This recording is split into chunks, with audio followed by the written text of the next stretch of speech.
किसी के भाई पापा फलानी जगह जा रही या कुछ करना है तो पिता उसको माने पिता ने अगर कह दी कि हाँ ऐसा करो तो ठीक है, लेकिन वो जो है आज वो बच्ची कहती है कि है ना अभी तक तो तुम पिता की अपने उसमें रहे, लेकिन आज से मैं आपकी अर्धांगिनी बन चुकी, तो यदि आप कहीं देश परदेश जा रहे तो उसमें मेरी सलाह हो कि भाई जाना है या नहीं जाना है। दूसरा वचन है कि अबे तो तुम मन की राजा रहे कि बाप की लड़का कहाँ माना है,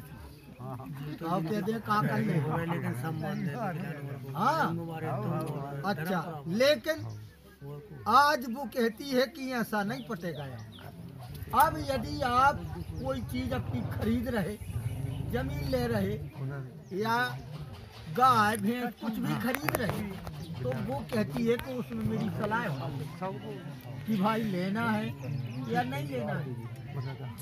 अच्छा, तीसरी बात कि अभी तक क्या जैसे रहे तो क्या है कि आज जब मैं इतने वचन मानने के लिए तैयार हूँ, सारी जिंदगी का साथ देने के लिए तैयार हूँ, तो कोई भी नारी कितनी ही सुंदर क्यों ना हो, लेकिन तुम्हारी निगाह उसके ऊपर माँ बहन की है ना। अच्छा, और मेरे वचन पर अनुकूल रहिए, तब मैं आपके वायांग में आऊंगी, सदा दिन आपका साथ निभाऊंगी। तो ये 7 वचन आप यदि स्वीकार करेंगे तो वो कहती है कि नाथ मैं बराबर आपको ता जिंदगी साथ देने के लिए स्वीकार है, ठीक है। अब यदि पति ने बात ये 7 वचन माने तो फिर वो भी कहता है भैया कि भाई ठीक है, हम तुम्हारे 7 वचन मानने के लिए तैयार हैं, लेकिन तुम्हें भी हमारे 5 मानने हैं। अब ये 5 कौन से हैं कि भाई देखो, वो कहता है पति की देखो हमारे घर में बूढ़े सास हमारे माता पिता है, तो तुमको पहला वचन तो ये है कि उनकी सेवा करना पड़ेगी, भाई टाइम पर उनको भोजन और उनकी व्यवस्था तुम्हें देखने आए। दूसरा वचन ये है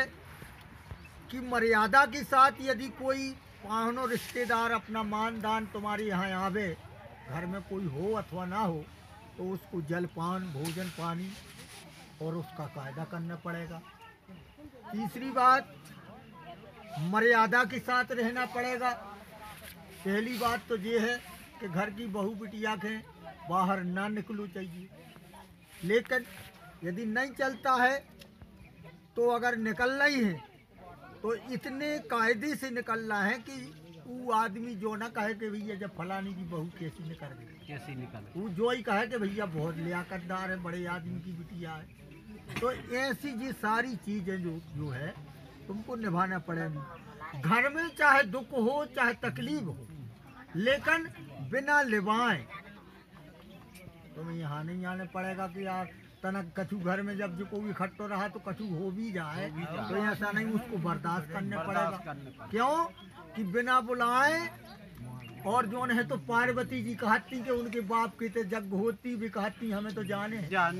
और शंकर जी ने कही थी कि बात मानो, उन्होंने तो नहीं जाओ, लेकिन बिना मानी थी गई तो इसलिए अपने घर में आज से तुम्हारा घर वो है, वे चले गए घर बने बने को कहा है कि नहीं, तो वहाँ जो है यहाँ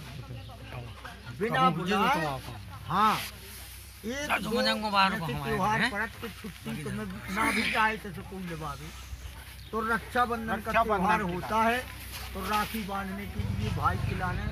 बिना बुलाए आ सकती। दूसरी बात, एक और दिन ये कहता है जो भाई दूज पड़ती है, दूज को बहन टीका करती है, यदि ना भी जाए भैया लिवावे तो बहन आकर के उस टीका भैया को कर सकती, तो 2 बार जो है आ सकती बिना बुलाए, लेकिन ऐसा नहीं। दो ही छुट्टी कहाई। तीसरी बात,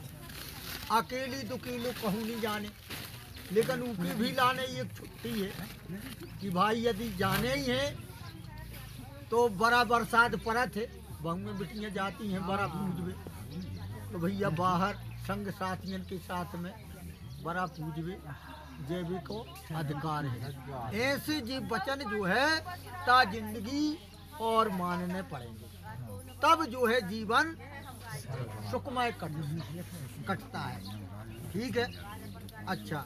क्यों कि भगवान ने कहा था कि जिस समय देखो ऐसा है कि पहली नंबर भगवान का संबंध हुआ जब हमारा तुम्हारा हुआ, पहले तो परमात्मा का जो हुआ वो अपना हुआ। तो जब भगवान और जानकी जी की भावना परखें आई तो एक सिंहासन पे दो जने बैठे, तो जब परमात्मा ने जानकी जी तरफ फेर दिया तो उन्हें हंस आओ। तो भगवान का कहते बोले आप निर्दयी कि आज कहूँ को लड़का, कहूँ कि हम, और कहूँ कि तुम जनकपुर की, हम अवधपुर के, रात ही भरी में संबंध भाव, तो आज तुम हमारे यहाँ आकर के अवधपुरी में आज तुमको दुख होना चाहते, दुख व्याप्त, तुमने तत्काल हंस दिया, इसका मतलब तुम निर्दयी कहा। ठीक है। तो अब जब उनने कहा कि तुम निर्दयी कहाँ हो, लेकिन हंसी काय पे थी भी कि जब उनने भगवान की तरफ फेरो और जब आई उन्हें अपने जो है तो जनकपुरी की ख्याल आई, तो उनके शरीर में पूरी जनकपुरी दिखाए, जी की ख्याल करे भी मतारी बाप भैया बंद पूरा बस्ती सब उनके शरीर में दिखाए। तो उनने जो एक श्लोक कह दो तू कि तुम्ही वो माता च पिता, तुम्ही वो तुम्ही वो बंधो च सखा, तुम्ही वो विद्या च द्रविड़म, तुम्ही वो सर्वम, तुम्ही वो दर्पणम त सर्वम, तुम्ही वो। तो जब उनने जो कही तो भगवान सिंहासन से नीचे उतरे, आज भी भर बैठी नहीं, कहने लगी तुमने कहो कि तुम्ही वो माता च पिता, तुम्ही वो, अगर हम आओ तुम आओ, माता पिता को ना तो है तो भैया हम नीचे बैठ गए। तो जब आइया जाओ औरत बुद्धि ओछी भाई, क्यों भाई कि उनने किया तो दई, इस लोग के तो दई, लेकिन को अर्थ न जानते। तो जब भगवान नीचे बैठ गए तो भी हाथ जोड़ के ठाणी हो गई, कहने लगी मालक हम औरत या नहीं तो जो लक्ष्मी को ना जब ऐसे चलो, औरत न जानत तो को, लेकिन जब उनने ऐसा कह दिया और अर्थ जानत ना थी, तो भगवान से बोली महाराज हम औरत ये जो कुछ और आई के आई गलती हो गई कि अब तुम कहा कि तुम्ही वो माता च पिता, तुम्ही वो, और तुम्ही वो बंधु च सखा, तुम्ही वो माने भैया बहन को रिश्ता, हम तो तुम्हें पति के रूप में लाए। कहने लगी तो हमने थोड़ी कहो तो तुमने, और जब आई के जे एक दिन की जी घंटा बटी ये चिल्लाने बने, एक दिन से 12 घंटा में भगवान ने बनाया, वही इस लोग के माने बांट दिया। कैसो बांट दिया, तुम्ही वो माता च पिता, तुम, यानी जब भोजन का समय होता है और भले अपनी अर्धांगिनी भोजन परस रही तो उस समय माँ की तुल्य होती, तुम्ही वो माता च पिता, तुम्ही वो, अगर 4 जनन में बैठी तो उस समय भाई बहन का नाता होता है। तुम्ही वो बंधो च सखा, तुम्ही वो, अगर कहीं जेल में रास्ता में चल रहे तो भैया बंद का रिश्ता बनता है। ऐसी परमात्मा ने जो है एक दिन के 12 घंटा में बांटो और सब उनने रिश्ता निभाए। बोलो राधा कृष्ण भगवान की जय। तो उनने कहा भाई ठीक है, इसका साक्षी कौन है,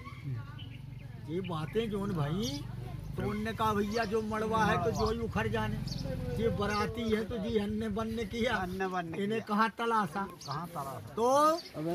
भगवान जो है और ध्रुव की अटल पदवी रहती है, तो वे सदा दिन रात और दिन एक पदवी पे रहती है। तो इसलिए देव खबास चार ने उसके साक्षी भगवान कहा है जो कोई बात के न माने भी उनको निरोध करे।